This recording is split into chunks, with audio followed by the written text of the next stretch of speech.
नमस्कार दोस्तों, आप सभी का स्वागत है। 1857 की क्रांति, 1857 के विद्रोह से संबंधित आज के इस नए वीडियो में आज हम 1857 के विद्रोह के बारे में बात करेंगे। आप सभी को पता है कि 1757 का जब प्लासी का युद्ध हुआ था, उसके ठीक 100 वर्ष बाद ये एक बहुत बड़ा विद्रोह हुआ था, जिसे स्वतंत्रता संघर्ष का पहला विद्रोह या पहला प्रथम स्वतंत्रता संग्राम भी कहा जाता है। तो क्या इसके पीछे जो तत्कालिक कारण जिसके बारे में ज्यादातर बात की जाती है कि सैनिक जो थे वो उनमें असंतोष था, क्योंकि एक चर्बी वाले कारतूस का उपयोग शुरू किया गया था अंग्रेजों के द्वारा, या कुछ अन्य कारण थे, तो उनके बारे में आज हम यहाँ विस्तार से बात करेंगे। ये वीडियो कक्षा 12 के और जो ग्रेजुएशन कर रहे हैं उन विद्यार्थियों के लिए बहुत ही लाभदायक होगा, क्योंकि इसमें बिल्कुल डिस्क्रिप्टिव टाइप में ये वीडियो रहेगा, और जो कंपटीशन की तैयारी कर रहे हैं उनके लिए कुछ बातें इसमें महत्वपूर्ण होगी। बाकी एक वीडियो और मैं डालूंगा 1857 से, जिसमें केवल कंपटीशन लेवल वाले विद्यार्थियों के लिए काम की बातें रहेगी। तो आइए शुरू करते हैं। तो जब सबसे पहले 1857 के विद्रोह के, अगर इसको डिस्क्रिप्टिव में आपको लिखना होता है, जैसे कक्षा 12 के विद्यार्थी हैं या ग्रेजुएशन के हैं, तो उनको एक विस्तार से इस पे प्रश्न लगभग हर परीक्षा में पूछा जाता है कि 1857 के विद्रोह के क्या कारण थे, या उसके क्या परिणाम थे, या उसकी असफलता के कारण, वो हम उनके बारे में पूरी बात करेंगे। तो अगर प्रश्न आता है तो उसके पहले हमें सबसे पहले पूरा पूछ लिया जाता है कि 1857 के विद्रोह का विस्तार पूर्वक वर्णन कीजिए। तो उसमें 1857 के विद्रोह के कारण सबसे पहले हम बताएंगे, क्योंकि वैसे तो इसके कारण ये राजनीतिक, आर्थिक, प्रशासनिक, धार्मिक सब हैं, लेकिन अगर हम बात करें तो 1857 से पहले के 100 वर्ष का जो परिदृश्य था, उसमें भी खूब सारे सैनिक जो विद्रोह हुए थे वो भी हुए थे, कुछ किसान आंदोलन भी हुए थे, अन्य कुछ विद्रोह भी स्थानीय लोगों के द्वारा किए गए थे। ये सब जो ब्रिटिश प्रशासन था उसकी जो कुनीतियां थी उनके विरुद्ध थे। तो यहाँ हम शुरुआत करते हैं 1857 के क्रांति के कारणों से। तो 1857 की क्रांति का अगर सबसे पहले देखें हम राजनीतिक कारण, तो राजनीतिक कारण में उस समय जो लगभग 1798 के आसपास लॉर्ड वेलेस्ली की सहायक संधि थी, वो भी इसका एक कारण रहा था। सहायक संधि में क्या शर्तें थी? सहायक संधि किसी भी जो स्थानीय यहाँ के राज्य होते थे उनके साथ की जाती थी। उसके अंतर्गत ये होता था कि वो जिस राज्य के साथ सहायक संधि की गई है उस राज्य में ब्रिटिश सेना रहती थी, उसका खर्चा था वो राज्य वहन करता था, और किसी भी दूसरे राज्य से उसको सुरक्षा प्रदान करने की गारंटी दी जाती थी, और ब्रिटिश सरकार या जो कंपनी का शासन था उससे अनुमति लिए बिना वो राजा किसी दूसरे के साथ कोई भी संधि नहीं कर सकता था। तो इस प्रकार से उनको पंगु बना दिया गया था सहायक संधि के द्वारा। जो स्थानीय यहाँ की रियासतें थी उनको पंगु बना दिया गया था। तो एक कारण तो ये वेलेस्ली की सहायक संधि थी, इसके बारे में आप लिख सकते हैं। दूसरा था डलहौजी की व्यक्तिगत नीति, जिसे हड़प नीति भी कहा जाता है, डॉक्ट्रिन ऑफ लैप्स भी कहा जाता है। इसके तहत क्या हुआ था, धीरे धीरे राज्यों को ब्रिटिश राज्य में मिलाने की, रियासतें थी, स्थानीय रियासतें थी, उनको ब्रिटिश राज्य में मिलाने की एक नीति चलाई गई थी, व्यक्तिगत नीति। इसको डलहौजी की व्यक्तिगत नीति कहा जाता है। ये एक बहुत ही विस्तार पूर्वक पढ़ने वाली चीज है, इसमें आपको पूरा लिखना होगा तो आपको अच्छे अंक प्राप्त होंगे। सबसे पहले सतारा को 1848 में ब्रिटिश राज्य में मिला लिया गया, फिर जैतपुर, संबलपुर को 1849 में, बघाट को 1850 में, उदयपुर 1852, झांसी 1853, नागपुर 1854। ये तो हम केवल प्रमुख राज्य पढ़ रहे हैं जिनको मिला लिया गया था। इसके अलावा भी बहुत से ऐसे राज्य थे जो उस समय ब्रिटिश शासन में मिला लिए गए थे। अब यहाँ सबसे महत्वपूर्ण बात करते हैं हम अवध की। अवध के अंदर इनको ऐसा कोई कारण नहीं मिल रहा था, इसलिए इन्होंने इस पे अवध पे कुशासन का आरोप लगा दिया। अवध के जो शासक थे उन पर कुशासन का आरोप लगाकर अवध को ब्रिटिश राज्य में मिला लिया। और इसके बारे में एक बहुत ही इंटरेस्टिंग प्रश्न भी पूछा जाता है, डलहौजी ने कौन से राज्य के लिए कहा था कि ये ग्लास फल एक दिन मेरे मुंह में गिरेगा? तो वो अवध का था। तो अवध को हड़पना ये बहुत ही महत्वपूर्ण कारण था 1857 की क्रांति का।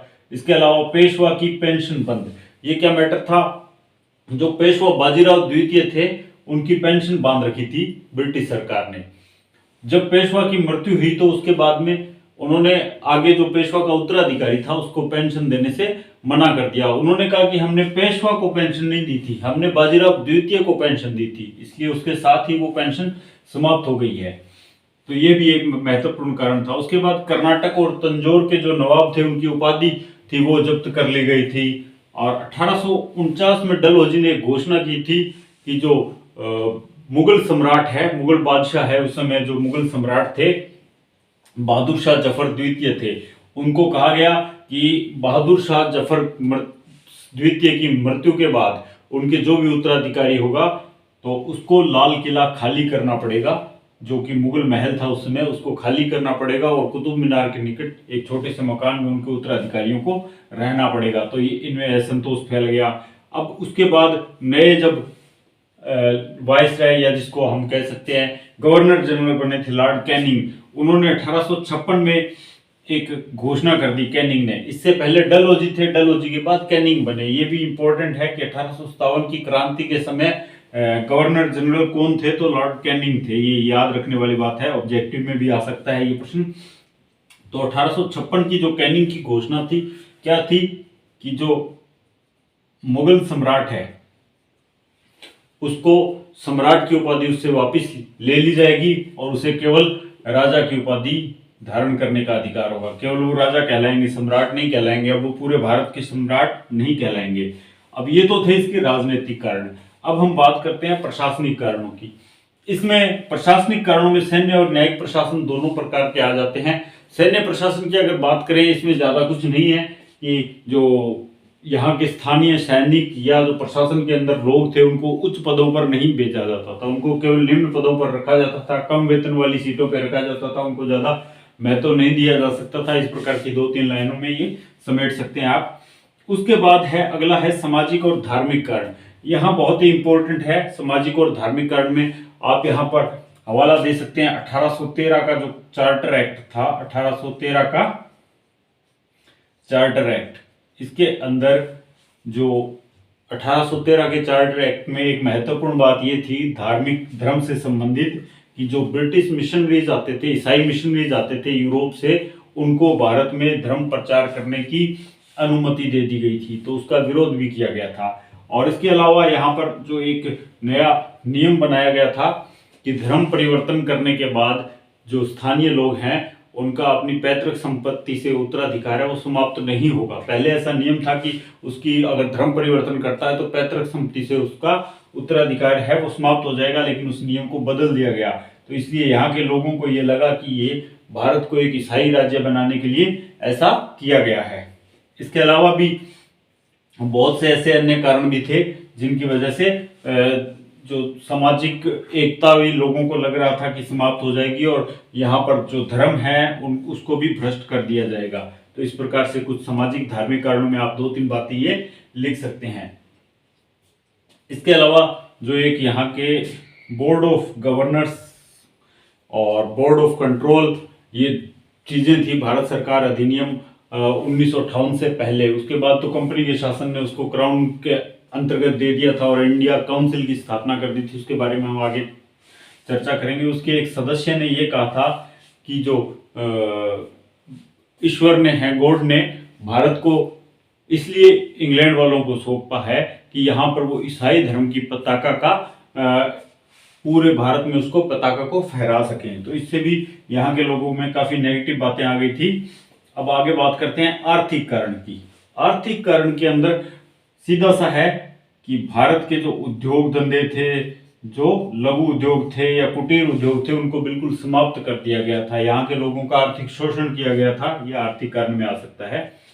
सैनिक कारण या तत्कालिक कारण, ये बहुत ही इंपॉर्टेंट है और जिसको तत्कालिक कारण के बारे में कई बार सीधा प्रश्न पूछ लिया जाता है कि तत्कालिक कारण क्या था, तो वो हम पहले जिक्र कर लेते हैं। तत्कालिक कारण के अंदर यहाँ पर जो एक पहले क्या थी, एनफील्ड राइफल थी। एनफील्ड राइफल की जगह अब नई एक ब्राउन बेस राइफल का लागू कर दी गई थी। ब्राउन बेस राइफल का जो कारतूस था, ब्राउन बेस राइफल का जो कारतूस था उसमें इनके अंदर ये था कि इसमें चर्बी लगी हुई है।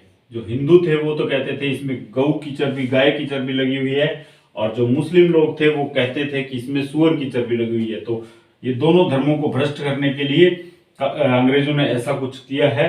इसलिए ये चर्बी वाले जो कारतूस थे, सबसे बड़ी समस्या ये मानी गई, सबसे बड़ा कारण जो चर्बी वाले कारतूस लगे थे वो माना गया तत्कालिक कारण के अंदर। इसके अलावा सैनिक कारणों में और भी बहुत से कारण थे, जैसे भारतीय कुछ धर्मों में समुद्र के अंदर जाना ठीक नहीं माना जाता, लेकिन इनके लिए अनिवार्य सेवा थी। जो ब्रिटिश अन्य राज्य थे उनमें समुद्र पार इनको जाना पड़ता था और वेतन भी इनको कम दिया जाता था। उच्च पदों पर भी सैनिकों को नहीं भेजा जाता था। इस प्रकार से काफी और भी सैनिक कारण थे, लेकिन जो महत्वपूर्ण कारण है वो है चर्बी वाले कारतूस। तो ये तत्कालिक कारण भी है। अब हम बात करते हैं कि विद्रोह की योजना। तो विद्रोह की योजना किस प्रकार बनाई गई, इसको समझने के लिए अगर हम बात करें, जैसे नाना साहब के सलाहकार थे, एक नाना साहब कानपुर के, उनके एक सलाहकार थे अजीमुल्ला खां, और एक सतारा के रानोजी बापू, ये भी वहां के स्थानीय जो शासक था उसके सलाहकार थे।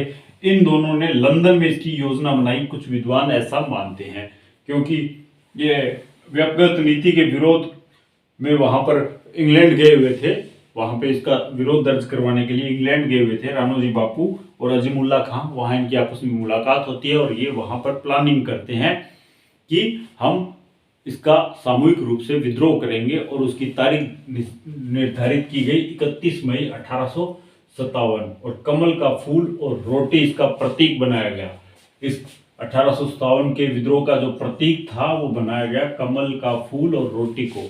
कमल का फूल तो था वो विद्रोहियों में बांटा गया, जो विद्रोही सैनिक थे उनमें बांटा गया, और रोटी एक गांव के मुखिया को दूसरे गांव के मुखिया को सौंपनी होती थी। ये प्रतीक था एक दूसरे को शामिल करने का, इसके प्रचार प्रसार का। विद्रोह की जो तारीख निर्धारित की गई थी वो की गई थी 31 मई 1857। अब क्या होता है, विद्रोह का आरंभ किस प्रकार होता है और फिर क्या उसका प्रसार रहता है, उसके बारे में छोटी सी बात। 29 मार्च 1857 को क्या होता है, एक यूपी का एक सैनिक था, मूल रूप से वो यूपी के गाजीपुर का था, उसका नाम था मंगल पांडे। उस समय वो 34वीं बंगाल नेटिव इन्फेंट्री थी, बंगाल में वहां पे कार्यरत था। वहां उसने क्या किया, लेफ्टिनेंट बाग और सार्जेंट मेजर ह्यूसन की हत्या कर दी, और इसमें गोलीकांड में हियरसे नामक एक सैनिक भी इनका घायल हो गया था। तो वहां ये जब हुआ उस समय 29 मार्च 1857 की तारीख थी। ये बहुत इंपॉर्टेंट है। 34वीं नेटिव इन्फेंट्री थी, मंगल पांडे इसका सैनिक था। इसने गोली चलाकर चर्बी वाले कारतूस का विरोध किया और अपनी जो राइफल थी उसकी गोली से 2 अंग्रेज अधिकारियों को मौत के घाट उतार दिया गया। उसके बाद क्या किया जाता है कि मंगल पांडे को वहां से गिरफ्तार कर लिया जाता है, और 8 अप्रैल 1857 को मंगल पांडे को फांसी की सजा दे दी जाती है। मंगल पांडे को फांसी हो जाती है। कब हो जाती है? 8 अप्रैल 1857 को। 29 मार्च को वो हत्या करता है, 8 अप्रैल को उसको फांसी पे टांग दिया जाता है। अब शुरू होता है, जो शुरुआत मानी जाती है वो मेरठ से। 10 मई 1857 को मेरठ की जो 20वीं नेटिव इन्फेंट्री थी, यहाँ मैं ये नेटिव इन्फेंट्री लिख रहा हूँ, इसको शॉर्ट में आप एनआई भी लिख सकते हो अगर याद नहीं रहेगा आपके। नेटिव इन्फेंट्री है। इसके जो पैदल सैनिकों ने था सबसे पहले विद्रोह किया मेरठ की छावनी में, और वहां के जो अपने साथी थे जिनको गिरफ्तार कर रखा था, जो कैद में थे, उनको छुटा लिया और अंग्रेजों को मार दी गोली, और वहां से ये चल पड़े दिल्ली की ओर। दिल्ली 12 मई को ये दिल्ली पहुंच जाते हैं। दिल्ली में बहादुर शाह जफर द्वितीय को अपना नेता घोषित कर देते हैं, और इस प्रकार से क्रांति की शुरुआत मानी जाती है। तो कब होती है? 10 मई 1857 को। तारीख निर्धारित थी 31 मई 1857, मतलब अपने निर्धारित तिथि से पहले ही ये जो क्रांति है या जो विद्रोह है उसकी शुरुआत हो चुकी है। अब इसके बाद क्या होता है, अंग्रेज इस विद्रोह को दबाने की कोशिश करते हैं। उस क्रम में अलग अलग जगह पे अलग अलग विद्रोह होता है। सबसे पहले हम बात करेंगे झांसी की। 4 जून को होता है। नेतृत्व कौन करता है? रानी लक्ष्मीबाई करती है, और जनरल ह्यूरोज है वो इनका विद्रोह को दबाता है, और रानी लक्ष्मीबाई इसमें युद्ध लड़ते हुए मर जाती है। तो इस प्रकार से झांसी है वो वापस अंग्रेजों के कब्जे में आ जाता है। पहले एक बार ये विद्रोह करते हैं, लेकिन वापस अंग्रेज इसको नियंत्रित कर लेते हैं। इसी प्रकार ग्वालियर में भी 4 जून को तांत्या टोपे विद्रोह करते हैं, लेकिन इनको वहां से हटना पड़ता है। 18 अप्रैल 1859 को तांत्या टोपे को फांसी दे दी जाती है। ये इंपॉर्टेंट तारीख है, 18 अप्रैल 1859 तांत्या टोपे को फांसी दे दी जाती है। तांत्या टोपे ग्वालियर के बाद कानपुर में भी इनके सहयोग के लिए जाते हैं। उसके बाद ये राजस्थान भी आते हैं, वो जो दूसरा वीडियो है उसमें पढ़ेंगे विस्तार से, क्योंकि वो जीके के काम का है, कंपटीशन लेवल के काम का है। इसमें आपको तांत्या टोपे के बारे में ये करना है कि ग्वालियर में इन्होंने इसका नेतृत्व किया था, या ज़्यादा से ज़्यादा आप सहयोग के रूप में लिख सकते हो कि तांत्या टोपे ने या नाना साहब का सहयोग किया था। तांत्या टोपे, तो यहाँ भी जनरल हीरोज ही था ग्वालियर में, जिसने वापस कंट्रोल कर लिया था ग्वालियर को। झांसी और ग्वालियर दोनों को कंट्रोल जनरल हीरोज ने किया था। अब लखनऊ में भी 4 जून को, तारीखें याद रखनी बहुत महत्वपूर्ण है, इसलिए मैंने 4 जून के तीनों एक साथ कर दिए। झांसी, ग्वालियर, लखनऊ। बेगम हजरत महल है वो लखनऊ में इसका नेतृत्व करती है। कॉलिन कैम्पबेल है वो इस विद्रोह को दबा देता है। कानपुर में क्या होता है, बेगम हजरत महल की अगर बात करें तो ये वाजिद अली शाह की विधवा थी, वाजिद अली शाह। और इन्होंने जब लखनऊ में विद्रोह किया तो अपने पुत्र बिजरिस कादिर, जो कि एक बहुत ही छोटा सा नवजात बालक था, बिजरिस कादिर, इसको नवाब घोषित कर दिया था। बिजरिस कादिर को इसको नेता बना दिया था लखनऊ में। इंपॉर्टेंट है कानपुर में 5 जून पर्यावरण दिवस वाले दिन कानपुर में होता है नाना साहब। यहाँ भी नाना साहब और तांत्या टोपे विद्रोह करते हैं। और उसके बाद महत्वपूर्ण अगर बात करें जगदीशपुर बिहार, यहाँ पर 12 जून को होता है। कुंवर सिंह नेतृत्व करते हैं, इनको भी दबा दिया जाता है। असम की बात करें, पूर्वोत्तर में असम में दीवान मनीराम थे, वहाँ के जो राजा थे उसके दीवान थे मनीराम, उनके नेतृत्व में विद्रोह हुआ था। इंपॉर्टेंट है, पूछ लिया जाता है कई बार, ऑब्जेक्टिव टाइप में पूछ लिया जाता है। अब जो विद्रोह के क्या परिणाम हुए, विद्रोह दबा दिया गया था, लेकिन क्या विद्रोह सफल था या असफल था उसके बारे में हम आगे बात करेंगे। लेकिन विद्रोह के परिणाम क्या परिणाम निकले, इस विद्रोह से जो ब्रिटिश सरकार थी उस तक बात पहुंची, वहाँ के हाउस ऑफ कॉमन्स और हाउस ऑफ लॉर्ड्स है वहाँ तक बात पहुंची कि यहाँ पर भारत में जो विद्रोह हुआ है, अगर वो विद्रोह व्यवस्थित तरीके से होता तो हमें ये एक बहुत बड़ा जो उपनिवेश था वो गंवाना पड़ता। इसलिए उन्होंने बहुत से सुधार किए। उस समय क्या सुधार किए, एक तो भारत सरकार अधिनियम 1958 बनाकर कंपनी का शासन था वो समाप्त कर दिया गया। बोर्ड ऑफ कंट्रोल और कंट्रोल ऑफ गवर्नेंस था वो उसको समाप्त कर दिया गया और अब ब्रिटिश क्राउन के अधीन दे दिया गया। भारत सचिव के अधीन इंडिया काउंसिल की स्थापना कर दी गई, वो सब कुछ खत्म कर दिया गया। और 1 नवंबर 1958 को इलाहाबाद में दरबार लगा और वहां पर विक्टोरिया घोषणा पढ़ी गई। विक्टोरिया का जो घोषणा पत्र था, महारानी विक्टोरिया थी उस समय, उसका जो घोषणा पत्र पढ़ा गया, उसमें अब ये डिक्लेयर कर दिया गया कि जो गवर्नर जनरल है उसका पद समाप्त करके अब वाइसराय बना दिया गया, क्योंकि ये कंपनी के अधीन था। अब वाइसराय बना दिया गया। पहले वाइसराय लॉर्ड कैनिंग थे, जो कि अंतिम गवर्नर जनरल भी थे। और ब्रिटिश सेना ने अब पुनर्गठन करने के लिए जो पील कमीशन है उसकी पील कमीशन गठित किया। पुनर्गठन के लिए जो ब्रिटिश सेना थी, पील कमीशन का गठन किया गया। ये इंपॉर्टेंट है, पील कमीशन याद रहना चाहिए, आप सभी को लिखना होगा। क्यों किया गया, क्योंकि पहले जो सेना थी उसके अंदर भारतीयों की संख्या ज़्यादा थी और कुछ भारतीय उच्च पदों पर भी थे, जिससे वो प्रभावित भी हुआ था। ये विद्रोह में काफ़ी अगर संगठित ज़्यादा होते सैनिक तो बहुत नुकसान साबित होता ब्रिटिश सरकार के लिए। इसलिए सेना के पुनर्गठन करने के लिए पील कमीशन की स्थापना या उसका गठन किया गया। अब सैनिकों की संख्या निश्चित कर दी गई 1:2 में, जिसमें अंग्रेजी सैनिक और भारतीय सैनिकों का अनुपात था वो 1:2 और कहीं कहीं 1:3 से ज़्यादा नहीं हो सकता था। अब विद्रोह की असफलता के कारण हम पढ़ते हैं, विद्रोह को असफल माना गया क्योंकि ज़्यादातर जो क्षेत्र विद्रोहियों ने अपने कब्जे में लिए थे वो वापस अंग्रेजों ने छुटा लिए, इसलिए विद्रोह को असफल कहा जाता है। तो विद्रोह की असफलता के कारणों में अगर हम बात करें तो एकता, संगठन का अभाव, एकता का अभाव, साधनों की कमी, ये सब कुछ हो जा सकता है। समय से पहले 31 मई को शुरू होना था, 10 मई 1857 को शुरू हो गया। ये सब बातें हम लिख सकते हैं। कुशल व योग्य नेतृत्व की कमी, ये भी हम लिख सकते हैं कि इनके पास कोई भी नेतृत्व करता था वो योग्य व कुशल नहीं था, इसलिए ये असफल रहा। इनके पास कोई सुनियोजित योजना नहीं थी, कोई भविष्य के दृष्टिकोण का भी इनके पास अभाव था कि हम आगे क्या करना है। बस ठीक है, एक दूसरे को देख के ये विद्रोह करते जा रहे थे, लेकिन उसका कोई विशेष परिणाम नहीं निकला। शिक्षित और मध्यम वर्ग और व्यापारी थे उस समय, विद्रोहियों के साथ नहीं थे। अगर ये विद्रोहियों के साथ लगते तो कुछ फायदा होता।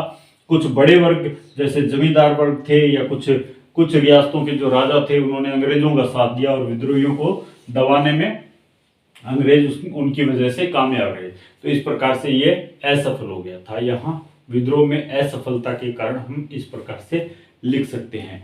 अब है इस विद्रोह से संबंधित कुछ महत्वपूर्ण बातें जिनके बारे में अक्सर प्रश्न पूछ लिया जाता है, मिलती जुलती बातें हैं। महलपरी किसे कहा जाता है? रानी लक्ष्मीबाई को।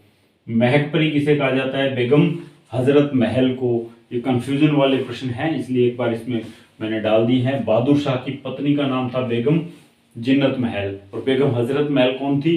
वो अवध की थी। हमने बेगम हजरत महल लखनऊ की जो थी उनके बारे में पहले पढ़ लिया। इनको महकपरी भी कहा जाता था। बेगम हजरत महल को महकपरी, रानी लक्ष्मीबाई को महलपरी, और बेगम जिन्नत महल बहादुर शाह की पत्नी। और बहादुर शाह की पत्नी और बहादुर शाह को हुमायूं के मकबरे से गिरफ्तार कर लिया गया था 20 सितंबर 1857 को, और उनको रंगून में निर्वासित कर दिया गया, जहां उनकी बहादुर शाह जफर द्वितीय की मृत्यु हुई थी और उन्हें वहीं दफना दिया गया था। तो उम्मीद करता हूँ आज का वीडियो आपको अच्छा लगा होगा, पसंद भी आया होगा, और आपके अभी जो एग्जाम होने बोर्ड्स के उनमें भी काम आएगा। अगर आपको वीडियो अच्छा लगा है तो प्लीज़ चैनल को सब्सक्राइब कीजिए और अपने दोस्तों के साथ शेयर कीजिए। Thank you.